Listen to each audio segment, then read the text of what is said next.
네, 여러분 안녕하십니까? 화물 운송 종사 자격 시험 8번째 시간입니다. 화물 취급 요령편 1강을 들어가겠습니다. 여러분을 환영합니다. 1번입니다. 다음 중 운송장의 기능에 해당하지 않는 것은 그랬습니다. 운송장의 기능, 계약서 기능, 화물 인수증 기능, 현금 영수증 기능, 운송요금 영수증 기능. 계약서 기능, 화물 인수증 기능은 아시겠죠? 이런 기능을 하죠. 운송장이. 현금 영수증이냐 운송요금 영수증이냐는 건데 이것이 기능에 해당되지 않는 것입니다. 운송요금을 받았다고 해서 그것이 현금 영수증이 아니죠. 운송요금 영수증이죠. 확인합니다. 네, 운송장의 기능에 해당되지 않은 것 현금 영수증 기능은 하지 않습니다. 그 다음에 운송장, 이 운송장의 근거가 무엇이냐면 상법 126조의 화물명세서입니다. 그래서 여기에서는 송화인은 뭐죠? 물건을 붙이는 사람입니다. 송화인은 운송인의 청구, 운송인은 뭐예요? 택배회사 같은 데죠. 운송인. 청구에 의해서 화물명세서를 거부해야 한다. 운송장을 거부해야 한다. 이런 말이죠. 그 다음에 운송장에는 이러이러한 사항을 기재해라. 그래서 맨 먼저 송화인 나오고, 그러니까 송화인이 누구다라는 것은 나오겠죠. 이 명세서에, 운송장에. 그 다음에 누가 나오니까 수하인, 물건을 받을 사람이 누구인지. 그 다음에 누가 나오니까 이걸 배달해주는 사람은 누구인지, 운송인. 이 세 주체는 나오죠. 송화인, 보내는 사람, 받는 사람, 누가 운송해 주는지 운송인. 예, 이 사람들의 뭐가 나와요? 성명 또는 상호 또는 영업소 또는 주소 이게 나온다고요. 예, A라는 송화인이 B라는 수화인한테 C라는 운송인을 시켜서 배달해 주는 겁니다. 주는 겁니다. 자, 여기는 또 뭐가 적혀야 되냐? 운송물의 종류. 예, 이 종류가 뭐냐 이거죠. 고구마인지 감자인지 호박인지, 중량은 몇 킬로나 되는지, 용접 부피는 얼마나 되는지, 포장의 종별, 개수, 기호, 그 다음에 도착지는 어디로 도착해 주는지, 그 다음에 운임은 선불인지 착불인지, 그 다음에 화물명세서를 몇 월 며칠 몇 시에 어떻게 작성했다, 작성연월일. 이것이 운송장의 기재사항입니다. 크게 볼 때. 그리고 그 근거 조항은 126조인데요. 상법. 실제로 운송장은 뭐 약간 이제 변형돼서 쓰이기도 하겠죠. 이것이 원칙이라는 건 아셔야 합니다. 그 다음에 운송장의 기능입니다. 첫째로 이 운송장은 계약서의 기능을 합니다. 이거 자체가 계약서입니다. 그 다음에 화물을 인수했다는 인수증 기능을 합니다. 운송요금을 받았다 아니면 착불이다 후불이다 뭐 이렇게 운송요금 영수증 기능을 하고 정보를 처리하는 기본 자료가 됩니다. 이러한 걸 보내서 운송회사가 어디로 보내라 뭐 도착지 같은 거 이런 모든 기본 자료가 되죠. 다음에 배달을 했다 안 했다 증빙 자료가 되는 것이죠. 수익금 관리 자료 이걸 가지고 우리 회사 수익금이 얼마다 이렇게 알 수도 있다는 거죠. 행선지 분류도 이걸로 합니다. 뭐 경상도 어디로 갈까 이렇게 다 행선지 분류까지. 그래서 이것이 운송장의 기능입니다. 2번입니다. 운송장의 기능으로 맞지 않는 것은 조금 전에 맞죠? 수익금 관리 자료 맞죠? 계약서 기능 한다고 그랬죠? 정보 처리의 기본 자료 된다고 그랬죠? 화물의 품질을 보증합니까? 운송장이? 그러진 않죠. 운송장에 뭐 적혀 있어서 내가 고구마를 받았어요. 씨알이 너무 적어요. 그렇다고 해서 택배 아저씨한테 왜 이렇게 씨알 적은 걸 가져왔냐고 그렇게 말할 수는 없죠. 왜? 운송장이 화물의 품질을 보증하는 것은 아닙니다. 그래서 예, 이거는 운송인에게 별도로 왜 이런 걸 보냈냐고 말해야지 운송장에 고구마라고 적혀 있는데 왜 이렇게 작은 걸 보냈어 이렇게 할 수는 없다는 거죠. 운송인에게 예화가 적절했는지 모르겠습니다. 그래서 운송장의 기능으로 맞지 않는 것은 화물의 품질 보증 기능은 운송장이 하는 것이 아니다. 3번입니다. 동일 수화인에게 다수의 화물이 배달될 때 비용 전략을 위해서 사용되는 운송장은 자, 기본 운송장이 있고 거기다가 그 기본 운송장과 똑같은 내용인데 주소도 가고 다 똑같아요. 보내는 사람도 같고 근데 물건 개수만 달라요. 한 100개가 가요. 이 물건 저 물건이 해서 그러면 매번마다 기본 운송장을 100개를 작성해야 되겠냐? 그렇진 않다는 거죠. 기본용 운송장 한 장에다가 보조 운송장으로 뭐 1-1, 1-2, 1-3 이런 식으로 하든지 해가지고 본본에 부본 붙이듯이 나가 되죠. 그래서 동일 수화인에게 다수의 화물이 배달될 때 비용 전략을 사용되는 운송장은 보조 운송장입니다. 동일 수화인에게 다수의 화물, 보조 운송장. 자, 보조 운송장을 봅니다. 동일 수화인에게, 받는 사람이 동일하단 말이에요.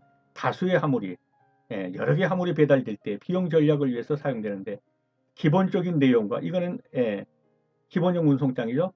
거기에 기본 운송장과 연결시키는 내용만 한단 말이죠.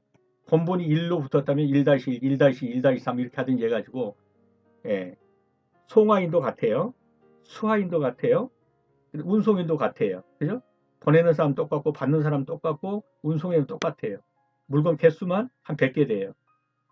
그러면 하나에다가 연결시키는 내용, 본본에 부본 붙이듯이 1-1, 1-2 하듯이 이렇게 해서 비용 전략한다. 운송장 만드는 비용을 전략한다 이 말이죠. 무엇이냐? 보조 운송장이다. 4번입니다. 운송장의 기능에 대한 설명으로 옳지 않은 것은 운송장을 작성하고 운전자가 날인하여 교감으로써 화물을 인수하였음을 확인하는 것이다. 맞습니다. 사고가 발생했을 때는 운송장 기준으로 배상한다. 맞습니다.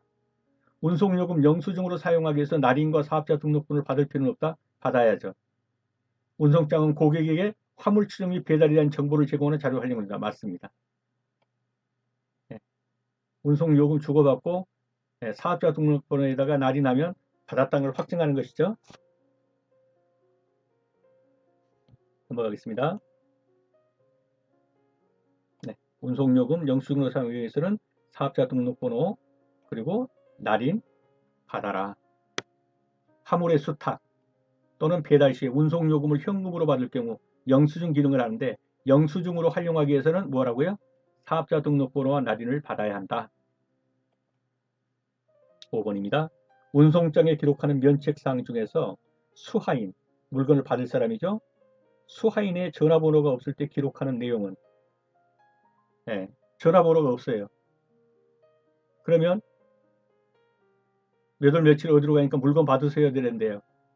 뭐 만나고 하니까. 그래서 배달이 지연됐다. 거기에 대해서 면책을 하겠다. 책임을 면하겠다. 이런 걸 기대한다는 거죠. 그래서 지금 택배와 완전히 똑같지는 않죠. 택배가 사람 없다고 안 주잖아요. 안 주나요? 경비실에 맡겨버리고 하고 집 문 앞에 놔두고 하고 하죠. 근데 문제가 생기게 되면 서로 이제 문제가 되면 어떻게 하세요? 본인이 수령하게 해줘야 맞는 거란 말이에요. 그래서 지금 택배의 형식과 똑같이 생각하지 마시고 그 사람이 받아야 되는데 받을 수 있는 전화번호도 없고 그래서 그 사람 만날 수가 없다. 그래가지고 물건을 배달을 못 해줬다. 거기에 대해서 지연 면책. 그래서 이런 것이 들어가야 되지 않겠는가? 이 정도의 내용입니다. 이게 법정에 가서 이게 그대로 다 쓰일 것이냐 이런 좀 문제는 있어요. 여기서 답은 이걸로 고르셔야 합니다. 배달 지연 면책으로. 왜냐하면 이런 게 기출 문제이기 때문이에요. 그래서 이 문제가 똑같이 나올 수가 있어요. 수화인의 전화번호가 없을 때 기록하는 내용은 그러면 배달 지연했을 때 책임 없다는 것을 기록해야 되는구나. 이렇게 생각하시면 되겠습니다. 자, 포장의 불완전, 파손 가능성. 이거는 뭐예요? 파손 면책. 송화인이 포장이 불완전해요. 이게 도저히 못 받을 것 같은데 그래서 이거에 대해서 파손에 대해서는 책임 못 지겠습니다. 그러니까 뭐예요? 물건 붙이는 송화인이 그럼 내가 면책상을 적어줄게요. 이렇게 하고 도장 찍어주면 되겠죠? 포장이 불완전히 가져다 쏟아져도 운송인은 책임지지 않겠다 뭐 이런 거죠. 그 다음에 수화인의 전화번호가 없으면 운송인은 어떻게 해야겠어요? 여러분 이제 사장님들께서 합격해가지고 이제 택배 회사를 이제 운송하게 됐어요. 운영하게 됐어요. 이럴 때는 배달 면책에 대해서 뭔가 받아둬야 한다는 거죠. 그 다음에 식품 등 부패 가능성이 있어요. 이런 거에 대해서는 부패에 대해서는 책임지지 않습니다. 이거에 대해서 뭔가를 받아둬야 돼요. 이런 어떤 내용을 첨가해서요. 근데 여기서는 뭐라고 했어요? 수화인의 전화번호가 없다 그랬으니까 배달 지연 면책을 대해서 규정을 해놔야 된다 이런 말이죠. 6번입니다. 운송장에서 지파 담당자의 기재사항이 아닌 것. 여기서 지파 담당자라는 건 운송인의 일종이죠. 운송인이 해야 될 게 뭐냐? 접수일자, 배달 예정일, 수화인의 주소, 운송료. 수화인의 주소는 누가 적습니까? 송화인이 적었어야 돼요. 원래 이 운송장은 누가 적습니까? 송화인이 적어서 그 운송인에게 주는 것입니다. 그러므로 수하인의 주소는 누가 적는다고요? 택배 회사가 적는 게 아니라 물건 붙이는 송하인이 적습니다. 확인합니다. 네, 수하인의 주소는 송하인이 기재하는 사항이다. 7번입니다. 운송요금을 현금으로 받은 경우에 운송장에 확인해 줘야 하는 사항은 현금 받고 뭐 해주라고 그랬어요? 회사 대표 이사의 날인과 사업자 등록번호 있는 거 거기다 날인해서 주라는 거죠. 회사 대표 이사의 날인과 사업자 등록번호 뭐 할 때요? 운송요금을 현금으로 받은 경우에. 다음 중 송하인의 운송장 기재사항에 해당하는 것은 송하인이 운송장을 해서 운송인에게 주는 것이죠. 송하인이 운송장 기재사항에 해당되는 거 도착점, 운송료, 접수일자 이건 전부 다 누가 적습니까? 운송인이 적죠. 도착점은 어디 물류센터 그리고 이쪽 도착점이 있어 발송점 어디 물류센터 도착점은 예를 들면 여기는 강원도 원주입니다. 뭐 원주에 어디 있더라고요. 그 무슨 터미널 같이 거기에 도착점으로 이렇게 되고 운송료는 얼마고 접수일자는 언제고. 자, 파손품 면책 확인서는 누가 써줘야 합니까? 송하인이 써줘야 됩니다. 운송인이 지 마음대로 이 파손품 책임 못 진다. 저 혼자 써놓고 나중에 송하인 나 모른다 그러면 안 되겠죠? 그래서 이러이러한 물건은 지금 포장이 제대로 안 되어 있습니다. 쏟아집니다. 이거 운송하는 과정에서 쏟아져도 이게 책 못 집니다. 그럴 때 이제 뭐 송하인이 거기에 대해 당신을 면책시켜 주겠습니다. 그래도 해주세요. 지금 급합니다. 이러면 받아주겠죠. 파손품 면책 확인서는 누가 쓴다고요? 송하인이. 물건 붙이는 사람이 써줘야 효력이 있는 거죠. 운송인이 자기 마음대로 파손품 면책 확인서 쓴다고 그랬고 효력이 있나요? 그런 효력이 없죠. 누가 써줘야 합니까? 송하인이 운송장에 기재해야 되는 것입니다. 자, 송하인의 기재사항입니다. 이거는요, 지파 담당자, 즉 운송인의 기재사항입니다. 자, 파손품 또는 냉동 부패성 물품의 면책사항 확인서 자필 서명 누가 해야 합니까? 송하인이 해야 됩니다. 송하인은 자기 주소, 성명, 전화번호, 그 다음에 어떤 물품인지 수량과 가격까지도 귀중품인지 아닌지, 그 다음에 지파 담당자는 접수일자와 발송점, 도착점, 배달 예정일, 운송료, 그 다음에 지파자 성명 및 전화번호, 총 수량은 몇 개고 기타 운송에 필요한 사람 이런 것들은 지파 담당자가. 그래서 운송장에 송하인이 기재할 사항도 있고 지파 담당자가 기재할 사항도 있다. 이렇게 봐주시면 되겠습니다. 9번입니다. 제작비 절감, 취급 절차 간소화 목적에 따른 운송장 분류 형태가 아닌 것은 그랬습니다. 아까 제작비 절감 등을 위해서 보조 운송장이 사용된다고 그랬죠? 기본용 운송장에 보조 운송장.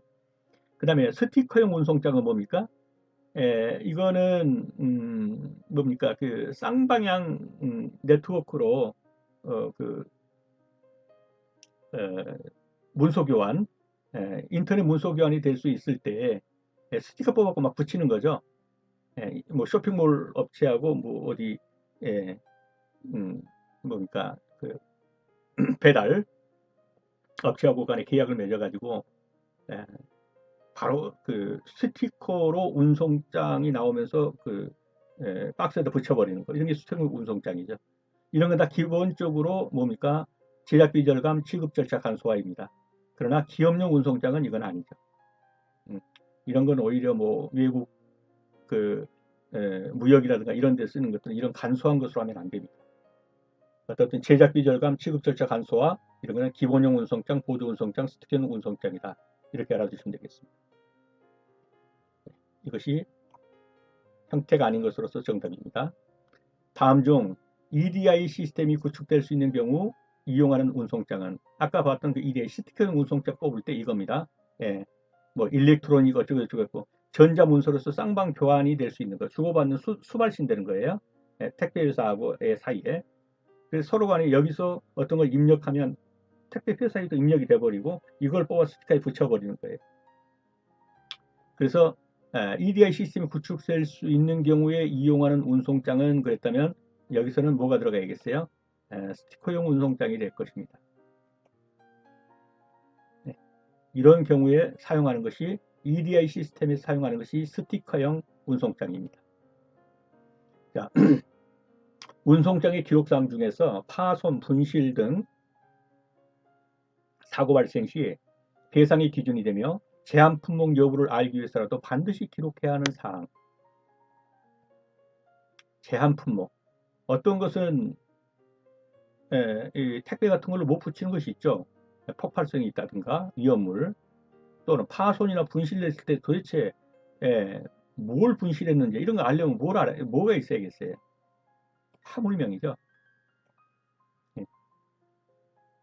예를 들면 이건 독극물이다. 그 독극물 같은 거 아마 제한 품목으로 들어가 있을 겁니다. 파손 분실됐을 때도 큰일 나죠. 뭐 청산가리 같은 거 보내지도 못하게 되겠지만요. 그래서 어떻든 제한 품목인지 여부를 알기 위해서 화물명이 있어야 되고, 파손 분실했을 때 뭘 잃어버렸는지는 알아야 될 거 아니겠어요? 화물명이죠. 정답 확인합니다. 화물명입니다. 운송장의 기록과 운용에 대한 설명으로 옳지 않은 것은 계속거래, 전산입력 간소와 거래처 코드별을 기재한다. 맞죠? 화물명이 취급금지 품목임을 알고도 받았어요. 그러면 그랬다 할지라도 그 책임은 송화인에게다? 붙이는 사람에게 있다? 그렇지 않죠. 운송인이 그것을 알고도 받았다면 운송인이 책임져야 된다. 이것도 법적으로 가면 단독 책임은 아닐 겁니다. 그러나 어떻든 여기서 답은 이겁니다. 그래서 그렇게 정확한 지문은 아닙니다. 그러나 운송인이 그것이 취급 금지 품목임을 알고도 받았다면 그 책임은 누구에게 있다? 운송인에 있다. 이렇게 봐야 합니다. 정답 확인합니다. 네. 화물명이 취급 금지 품목임을 알고도 수탁했다 하더라도 책임은 송화인에게 있다. 그랬기 때문에 틀린 겁니다. 옳지 않은 것은 그랬으니까요. 자, 화물명이 취급 금지 품목임을 알고도 수탁했다면, 받았다면 그 책임은 운송회사에 있다. 송화인에게 있다가 아니고 운송회사에 있다. 송화인은 보내는 사람, 수화인은 받는 사람. 이것을 운반해주는 사람은 운송인. 나머지 지문은 한번 읽어보시기 바랍니다. 물품을 한 개 또는 여러 개를 합하여 수축 필름으로 덮고 가열 수축시켜서 물품을 강하게 고정 유지하는 포장은, 여기에 답이 있죠. 수축 포장입니다. 이 말이 수축 포장을 설명하는 겁니다. 수축 필름으로 덮고 가열해서 수축시켜서 단단하게 강하게 고정시키는 그런 그 방법이 있죠. 이걸 뭐라고 하냐? 수축 포장이다. 이렇게 말한다. 확인합니다. 수축 포장입니다. 여기서 힌트를 주고 있죠. 가열, 수축시켜. 네. 다음 중 호칭과 표시의 연결이 잘못된 것은, 자, 이런 것은 뭡니까? 이제 물품 운송에 있어서 표시죠. 해당 물품의 박스라든가 이런 데 표시를 해주는 거죠. 갈고리 금지, 선술의 삽입 금지, 지게차로 취급하는 걸 금지한다. 뭐 이런 거죠. 이 표시는 뭡니까? 이 위에 있는 표시는 이 방사선이죠. 요거는 이게 막고 있다는 거죠. 차폐죠. 그래서 이것은 방사선 보호시설 또는 방사선 차폐시설 이래야 맞겠죠. 네. 직사광선 열폐차가 아니라 방사선 보호 표지라는 거죠. 자, 이 표지를 한번 보겠습니다. 방사선이 어디 있나요? 여기 있죠. 여기 방사선 보호고요. 아까 직사광선 열파체는 뭐예요? 여기 태양빛이 직사광선을 비치는데 이걸 방지하는 것으로 이렇게 있죠. 이건 직사광선 열차폐차, 열차폐. 요거요, 요거. 깨지기 쉽다. 유리잔이죠. 요 갈고리 같이 생겼죠. 이렇게 X 표시했죠. 갈고리 걸지 말아라. 그 다음에 요거는요. 위에 쌓을 수 있다. 위 쌓기입니다. 죄송합니다. 자꾸 올렸어요. 다음에 요거는 지게차로 작업하지 말아라. 요거는 지게차 박스에 취급 표시입니다. 해도 된다 이 말이죠. 요거는요. 위에 쌓았는데 요 위에 조그맣게 몇 킬로그램 있죠. 요 무게 외에는 얹지 말아라 이게 최대 무게 표시해 준 거예요. 쌓기 제한합니다. 이거는요, 습기 주의해라, 젖은 방지 주의하라. 요거는 몇 단 이상은 쌓지 말아라 이 말이에요. 요 가운데 여기에 요거에 n이 들어있어요. 몇 개 이상 올리지 말아라는 게. 요거는요, 여기가 거는 위치다. 이렇게 거리가 있죠. 거는 위치다. 여기는 여기가 무게 중심이다. 여기를 중심으로 잡아 쌓아라 이런 말이죠. 이거는요, 선술의 삽입 금지. 이게 선술인데 X에 쳤죠. 선술의 삽입 금지. 대략 이렇게 보십니다. 그래서 눈여겨 봐두셨다가 시험 문제 비슷한 게 나오면은 이렇다는 것을 아시면 되겠습니다. 넘어갑니다. 15번입니다. 포장의 기능 중 가장 기본적인 기능은 포장, 보호성, 표시성, 상품성, 통일성 전부 포장의 기능 중에 들어갑니다. 근데 가장 기본적인 건 물건 자체를 보호하는 것입니다. 보호성입니다. 보호성. 가장 기본적인 기능입니다. 포장의 기능에는 보호성, 표시성, 상품성, 편리성, 효율성, 판매 촉진성 등이 있으나 가장 기본적인 기능은 보호성이다. 넘어갑니다. 16번입니다.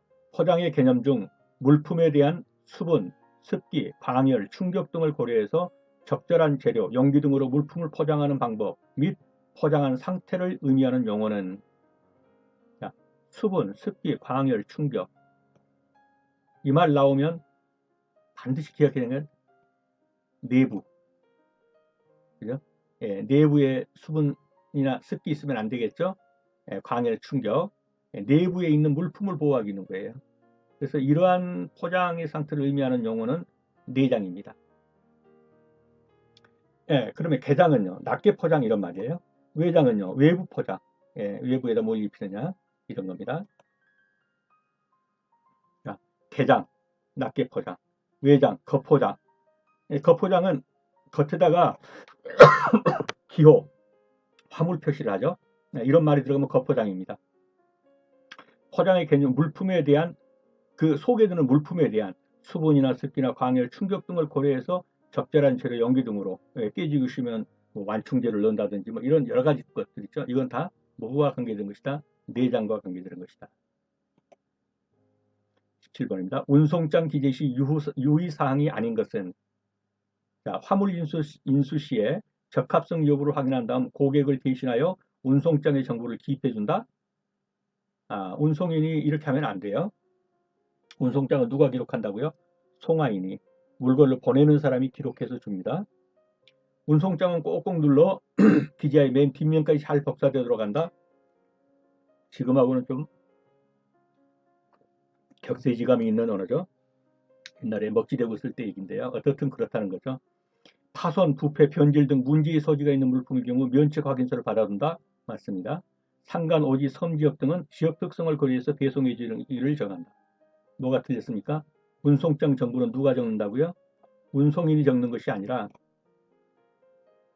송화인이 적습니다. 그런데 여기서는 누가 적는다고 그랬어요? 고객을 대신하여 운송장 정보를 기입해 준다. 누가요? 송화인이 그렇게 지금 한다 이 말이겠죠? 그래서 틀린 거겠죠? 고객을 대신해서 적어주면 안 되고 송화인이 적도록 해야 합니다. 운송장 부착 요령으로 잘못된 것은 그랬습니다. 원칙은 몇 건마다 앞서는데 물건의 개수가 많으면 보조 운송장으로 죄송합니다. 네. 운송장 부착 요령으로 잘못된 거 몇 건마다 작성하는 것이 원칙입니다. 물품의 정중앙 상단에 뚜렷하게 보이도록 부착한다. 맞습니다. 스티커의 경우 운송장 바로 옆 취급주의 스티커를 어디다 붙이는 거예요? 운송장 바로 옆 좌측 옆에 아닙니다. 우측입니다. 운송장 바로 옆 우측에 취급주의 스티커. 이건 취급할 때 주의하세요. 이거는 우측에다 붙입니다. 운송장이 떨어질 우려가 큰 물품의 경우 송화인이 동의를 얻어서 포장지에 수화인의 주소 및 전화번호 등 필요한 사항을 기재하도록 한다. 맞습니다. 3번이 틀렸습니다. 취급주의 스티커의 경우에 어디 한다고요? 운송장 바로 어디요? 좌측이 아니라 우측 옆에 붙여서 눈에 띄게 한다. 지금 주의 스티커는 바로 우측, 운송장 바로 우측 옆에 붙여서 눈에 잘 띄게 한다. 19번입니다. 포장의 기능과 관련해서 생산, 판매, 하역, 수배송 등의 작업은 무엇과 관련이 깊은가? 자, 생산, 판매만 하는 게 아니라 이제 뭐 물건을 실었다가 수송하고 배송하고 이런 걸 다 하려면 보호성, 편리성, 효율성, 판매 촉진성 중에서 어느 것이겠느냐? 기능과 관련하여 생산, 판매, 하역, 수배송 등의 작업은 무엇과 관련이 깊은가? 효율성입니다. 효율적이라 한다는 거죠. 효율성이다. 효율성. 알아두십시오. 20번입니다. 비나 눈이 올 때 운송 화물의 포장 방법으로 옳은 것은 비나 눈이 올 때 운송 화물의 포장 방법. 비닐 포장 후 박스 포장을 한다. 아이스박스, 박스로 이중 포장, 플라스틱 용기 사용. 비닐로 포장한 다음에 박스 포장을 해야 합니다. 박스는 좀 젖을지라도 속에 있는 비닐은 젖지 않죠. 그래서 내용물을 보호하게 됩니다. 만약에 박스 위에 비닐을 덮으면 어떻게 될까요? 가면서 비닐 다 찢어져 버리고 너덜너덜해서 물 다 들어가 버리겠죠. 비닐 포장하고 나서 박스 포장을 한다. 알아두십시오. 비나 눈이 오면 비닐 포장 후 박스 포장을 한다. 포장하는 방법에 따른 포장의 분류 중 물품 운송 또는 하역 과정에서 발생하는 진동이나 충격에 의한 물품 파손 방지를 위한 포장은 뭐겠느냐? 가운데도 완충제 넣어가지고 완충 포장을 해야겠죠. 그래야 충격, 진동, 충격 이런 것에 물품 파손 방지를 하겠죠. 뭐를요? 완충 포장, 완충제를 넣어가지고 하는 포장, 완충 포장입니다. 완충 포장. 22번입니다. 포장을 포장 재료의 특성에 따라 분류할 때 그 종류에 해당하지 않는 것은 포장 재료가 유연하냐, 부드럽냐, 강성이냐, 뻣뻣하냐, 반강성이냐, 반절 정도가 뻣뻣하냐. 이건 전부 포장 재료입니다. 수축 포장이냐, 진공 포장이냐, 이건 뭐냐? 포장 방법이죠. 포장 재료가 아니라. 그래서 이거는 포장 방법이다. 포장 방법에 따라서 분류하면 방청, 뭐 노관슬게 포장하든지 하겠죠. 완충, 충격을 방지하고요. 진공, 공기를 다 빼버려 가지고 압축, 수축 이런 것은 뭡니까? 다 포장 방법입니다. 그러나 이렇게 유연 포장재, 강성 포장재, 반강성 포장재 이건 뭐예요? 전부 포장 재료죠. 부들부들한 것으로 포장하면 유연 포장이고 딱딱한 것으로 나무 틀이라든가 이런 걸로 해서 뭐 이렇게 만들면 강성 포장이 될 것이고 어느 정도의 부드러운 거 반강성 포장이 될 것이고 이건 전부 포장 재료의 특성에 따라 분류하는 것입니다. 그러므로 답은 4번에 되겠습니다. 23번입니다. 포장의 목적 중 보호성과 수송, 하역의 편리성을 주제로 하는 포장은 어떻든 보호도 하고 수송도 하고 하역도 하는데 편리하게 하는데 보호하는데 편리하고 수송하는데 편리하고 하역하는데 편리하게 하는 것이 무엇이겠느냐 이렇게 물었어요. 유연 포장이냐 경직 포장이냐 상업 포장이냐 공업 포장이냐. 답은 공업 포장입니다. 이 편리성 그러면 공업 포장. 자, 편리성 공업 포장 개념이다 이렇게 생각하시면 되겠습니다. 그러면 상업 포장은 뭐냐 이거 상업 포장은 소매를 주로 하는 상거래 상품에서 그렇죠? 소매 상점에서 상품의 가치를 높이기 위한 포장을 하는 거 판매 촉진 등의 기능을 하는 거 이쁘게 포장해주고 이런 것이 뭡니까? 상업 포장이죠. 그런데 상품을 보호하고 수송하고 하역하는데 이쁘게 포장할 필요가 있을까요? 어떻게 해야 돼요? 편리성을 주제로